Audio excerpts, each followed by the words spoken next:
I'll just admit guilt because it's easier to do that and they can get back home to their families. So we gave all the power to judges. One thing about bail reform, you know there are 58 counties, right? In California, you know that, right? Right. So there are 58 different bail schedules. So you know who sets bail? Judges do. The reason we have a big bail problem is because of judges. So for the charge of robbery is a serious crime. So in one county, the charge is $20,000 for robbery. It goes all the way to $200,000 in another county. That is crazy. It should be one bail. It's a crime, whatever it is. It should be one bail schedule. So why is it anywhere from $20,000 to $200,000? That's a big difference. Okay, but what about... But I'm saying we got there because of judges. That's a big issue. Number two... But it was with the prosecutors before. So how were the prosecutors? Because they had... It was in conflict of interest because with But it's never the been... Do you have somewhere to go? Are you in a rush? Well, actually, I do want to just say, so I voted for it, okay? Yeah. But just to be very fair, all right, about the I know situation. you were for it, and I know that he was not. Yeah. And SB 10 was big because the Yeah. DAs No. have a natural incentive to Right. set the bail No, high. But I do. What, 90% of DAs in California are white, though? I do want to say, just to be entirely, I think fair about, because we came on different sides on that issue, is that we heard back from advocates, right? So some of the other folks, they're actually, we were trying to figure out how to navigate this bill, and but there are some questions out there, and my mind was going to be, okay, we're going to monitor and see what we make adjustments. I think I won't speak for Senator Cooper, but there were also concerns. There were concerns from advocates too, because we did, admittedly, leave it in the hands of judges, that they have a lot of latitude, and they were concerned. It's actually that the way they would use that latitude, because it had to do with these formulas, and there were advocates for that they were concerned that latitude would actually create more disadvantages. Now, I was on the side of, well, we'll try to fix it if that happens, right? But to be fair, there are also many of my colleagues who are strong, very concerned about bail, who also did not vote for the bill because they were concerned that latitude would actually be, would result in a problem that would be hard to fix, right? And I think that's one of the challenges we have with legislation sometimes, is that, it's not, when you finally dig into the language, you got to think about what the trade-offs are. And I have to admit, I personally was thinking, well, maybe, I hope that if the judges don't do the right thing, we're going to be able to fix it. Other people are a little more worried about that would have more challenges doing that. So and I agree that as it is now, it's not the perfect fix. No, But the thing about it is it still affects people of color a lot more. You're talking innocent people, and at least it's out of the DA hands, which is good. Even still in the GA. But even DA's hands, but it's not good. the part that a lot of people don't get is before the DA's hands, bail is set. For most people that go to jail, DAs don't jack the bail up. Wait. I'm being honest. When most people go in, number one, your bail can't get jacked up until you have a hearing. Until you get arraigned. It can't be jacked up by the DA. I've heard at least 2 to 3 cases, individuals, okay, anecdotally, I'll give you that, but I've heard at least 2 or 3 cases in Sacramento County. Their family went on ahead, got the money for the bail, and then the DA jacks it up, so that they still can't get out. So how can you say the DA doesn't jack it up? Yeah, they jack it up twice. I can name the gentleman, Reggie Pola. He's with the ARC, Anti-Recidivism Coalition, and they jacked his bill up deliberately twice, and then he just said, family, don't try and raise any more money. I'll do the time, because I'll go on ahead and just admit guilt. And that's the unfortunate thing. But in most cases, having ran the jail, you know what I'm talking about, most cases, DAs can jack it up, but the majority of people that come in don't get a bail increase. So when you come in, your bail is set by the judges. That's the fundamental issue. Go back to that. Bail is set by the judges. I think my concern, mostly, Mr. Cooper, is your philosophy.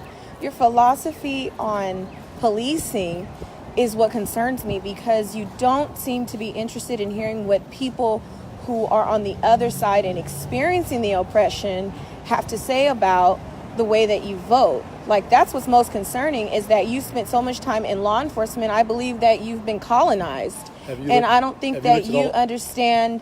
I don't know, maybe you have surrounded yourself with people that don't share their experiences with you, or maybe you've forgotten, or you seem really out of touch with the experiences of African American and your constituents who experience oppression and police brutality on a daily basis. You don't really seem to be interested in representing them. I don't think at all. So you don't think at all? I don't think, if you go back and look at my votes, so you're talking about... I did. So we voted on 5,000 bills in a 2-year session.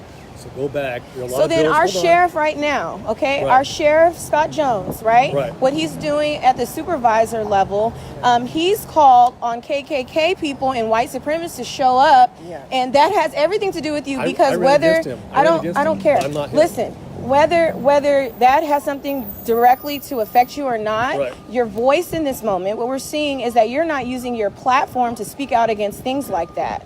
But if you go look at my votes... Hi, babe. All right. If you go back and look at my votes, so number one, you don't know me. I don't know you. You don't know who I am. I know so, you. Hold on. I know you. Go look at my I votes. Googled you. Okay, I know you. I don't back, need to know you personally. Well, I don't need to know you personally to know how you represent me as a constituent. Don't listen to Google. So your website lies? I think you're smarter than Google.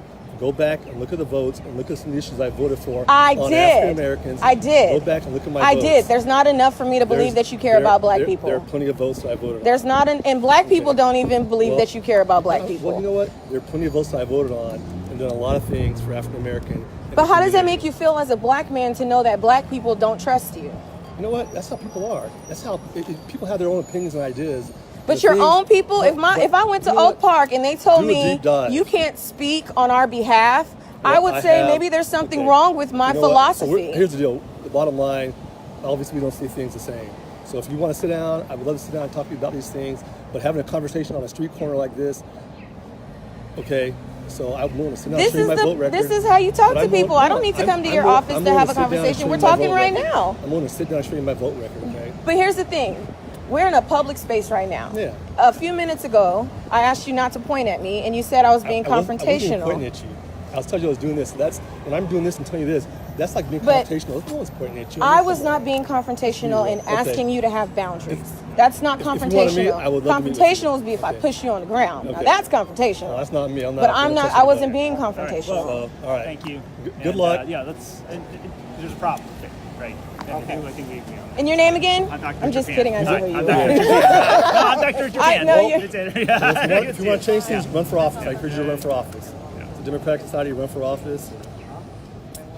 You ran for office and nothing has changed. So why should I run for office? There's been a lot that's changed. Go look at like my voting record for Equality California. I'm talking about for the data of African Americans who have violent encounters with the police. What have you done to change that? Well, number one, the data has not changed. It's getting worse. I've had hearings on that. We've talked about a lot of things, and part of it is the legislature's ineffectiveness to really deal with the root issue. And legislator meaning you, though. What it comes down to... You're trying to remove yourself from the equation of the problem when you're a part of the problem. What it comes down to, and I've always advocated this, is putting money in those communities, and government does Have you done that? Until that, well, have you advocated for that? Go on my website and look at what I've done for schools. Just say it. Yeah, I have.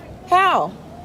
Number one, it's really easy. You said I don't know you. You should be able to. Number one for schools. So what about a specific bill? I mean, we quoted specific. We know exactly what's going. You haven't said anything specific. There's a bunch of bills I voted on. Because you don't. So in my district, what I'll tell you is, for disadvantaged kids, especially African American kids, what we do is we've taken them down to Apple, Google, Facebook, talk about jobs and careers, for them to have them do better in school. We've done a number of programs with that. But here's the thing. Wait a minute. You said better in schools, and I'm running for a school board. We're helping them in school. But in the schools, and it's in the report published in June. African American students, they're doing exclusionary teaching. You get suspended more. You get kicked out of the room more. For young kids, but the data does not support what you're saying. So you're saying your leadership is not working for black people. What I'm saying is the things